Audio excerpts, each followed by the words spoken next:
নমস্কার সবাইকে। আজ বানাচ্ছি সবুজ মুগ ডাল দিয়ে ডোসা আর বাদামের চাটনি। মুগ ডালকে আমি ভিজিয়ে নিয়েছি আগের দিন রাতে, সকালে বানাবো তাই রাতে আমি ভিজিয়ে নিয়েছি। আর আপনারা চাইলে 3 থেকে 4 ঘন্টা ভিজিয়েও বানাতে পারেন। প্রতিদিনই ভাবি সকালে কি বানাবো ভেবেই রাতে আর কিছু জোগাড় করে রাখা হয় না, তাই রুটি পরোটা দিয়েই কাজ চলে যায়, সবজির সাথে খেয়ে নেয়। তো আজ আমি আগের দিন রাতে ডাল ভিজিয়ে রেখেছি বানাবো বলে। ডাল প্রথমে আমি মিক্সিং জারে নিয়ে নিচ্ছি, অল্প একটু জল দিয়ে এর পেস্ট বানিয়ে নিয়েছি। এখানে আমি মশলা ব্যবহার করিনি, এর পরের বার যখন ডালটা আমি পেস্ট বানিয়ে নেব তাতে আমি কিছু মশলা ব্যবহার করেছি সেটা দেখিয়ে দিচ্ছি। ডাল নিয়ে নিলাম মিক্সিং জারে, আর দিয়ে দেব সামান্য পরিমাণ জল, যতটা লাগবে। 2 থেকে 3টে কাঁচা লঙ্কা, 1/2 ইঞ্চ সাইজের আদার টুকরো, আর হাফ চা চামচ জিরা আর ধনে পাতা একটু দিয়ে এটাকে বেটে নিয়েছি। আর যেগুলো ডাল ছিল সবগুলো বেটে নিয়েছি, আর লবণ দিয়ে এটা খুব ভালো করে মিশিয়ে নেব। আর এক সাইডে রেখে দেব। তার মাঝে আমি বাদামের চাটনিটা বানিয়ে নেব।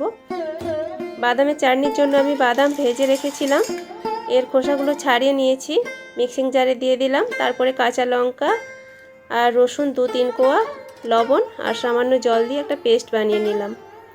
বানানোর পর এতে তড়কা লাগানোর জন্য আমি 2 টেবিল চামচ তেল দিলাম। তেলের মধ্যে হাফ চা চামচ হলুদ সর্ষে আর একটা শুকনো লঙ্কা আর কিছু কারি পাতা দিয়ে এটাকে ভেজে নেব। এটা ভাজা হয়ে গেলে আমি ইন্ডাকশানটা বন্ধ করে দেব। আর ওই মিশ্রণটা বানিয়ে রেখেছি বাদামের পেস্ট, ওর মধ্যেই তরকাটা দিয়ে দেব। এই তরকাটা দিয়ে খুব ভালো করে চামচের সাহায্যে মিশিয়ে নেব। আর সামান্য পরিমাণে পাতিলেবুর রস দিচ্ছি, সেটা দিয়েও খুব ভালো করে মিশিয়ে নেব।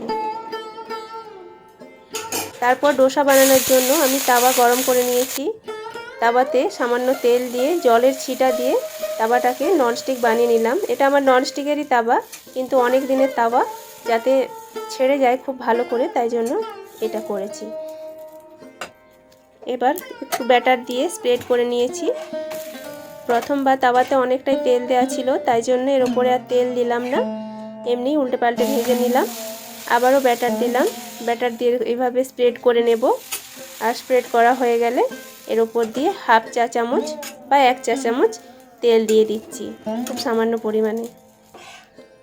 তো ভাজা হয়ে গেছে। এইভাবে আমি একে একে সবগুলো ভেজে নেব। আর এই ডোসাটা আমি সবুজ মুগ ডাল দিয়ে করছি। আপনারা চাইলে যে হলুদ মুগ ডালগুলো খোসা ছাড়ানো মুগ ডাল পাওয়া যায় ওটা দিয়েও করতে পারেন, ওটা দিয়েও খুব সুন্দর হয়।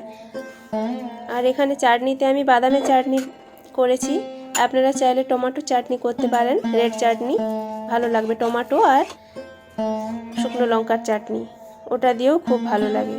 আর চায়ের সাথে বা সসের সাথেও ভালো লাগবে। রেসিপিটা যেহেতু খুব হেলদি, বাচ্চা থেকে বড় সবার জন্য খুব ভালো। গ্যাসের ফ্লেমটা লো টু মিডিয়াম থাকবে, হাই হিটে করা যাবে না, খারাপ হয়ে যাবে বা নিচে থেকে কালো হয়ে যেতে পারে। ভিডিও ভালো লেগে থাকলে লাইক, কমেন্ট, শেয়ার করবেন ফ্যামিলি অ্যান্ড ফ্রেন্ডসের মধ্যে। আর চ্যানেলটি সাবস্ক্রাইব করে বেল আইকন প্রেস করবেন, যাতে নতুন ভিডিও আপনার কাছে পৌঁছে যায়। তাহলে অনেক ধন্যবাদ, ফিরে আসছি পরের অন্য ভিডিওতে।